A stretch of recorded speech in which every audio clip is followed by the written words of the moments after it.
അത് ഉസ്താദ് പള്ളിയിൽ കയറുമ്പോൾ എല്ലാ പള്ളിയിലുള്ള മുഴുവൻ മുത്താലിങ്ങളും കേൾക്കും, അല്ലാഹുമ്മ അഫ്തഹ് ലി അബ്വാബ റഹ്മതിക. അതിക്കറൊക്കെ വളരെ ഒച്ചത്തിൽ ചെയ്യില്ല എന്ന് പറഞ്ഞാൽ അത് ലിയസുന്ന നബി സല്ലല്ലാഹു അലൈഹി വസല്ലം തങ്ങളുടെ ശരീരവും നബി തങ്ങളുടെ വിയർപ്പ് ഓൾറെഡി സുഗന്ധമാണെങ്കിലും അത്ര കൂടുതൽ ഉപയോഗിക്കുന്നത് ഉമ്മത്തിന് പഠിപ്പിക്കുക പറയുന്ന ആ ഒരു ഫീലിംഗ് ആണ് സംഭവം. സോ അങ്ങനെ ചെയ്യിപ്പിക്കും. ഓതുന്നത് ഖിറാത്ത് എല്ലാം അതിൻ്റെ ഖുർആനൊത്തൊരു ഗംഭീര ഓത്താണ് ഉസ്താദിൻ്റെ. ഖുർആൻ ഓതിക്കൊണ്ടിരിക്കുമ്പോൾ ദൂരത്തുനിന്ന് ഉസ്താദിനെ കണ്ടാൽ കാണുന്നവർക്ക് തക്കവുണ്ടാവും. ഉസ്താദ് ഇങ്ങനെ കരിയുണ്ടാവും, ഇടയ്ക്ക് ഇങ്ങനെ ചിരിക്കുന്നുണ്ടാവും. എന്ന് ഉസ്താദിൻ്റെ തഫ്സീറുകളുടെ ലോകത്താണ് ഉസ്താദിൻ്റെ തലച്ചോറുണ്ടാവുക. അങ്ങനെ പറയും. റാസൽ ഖൈമയിൽ വെച്ച് ഉസ്താദ് അറസ്റ്റ് ചെയ്യപ്പെട്ടൊരു സംഭവമുണ്ട്.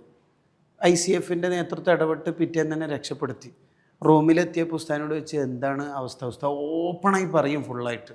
എന്താ അവസ്ഥ എന്ന് വെച്ചാൽ എന്താ അവസ്ഥ, ഒരു ഹത്ത് ഓതി തീർത്തു, അതന്നെ അവസ്ഥ.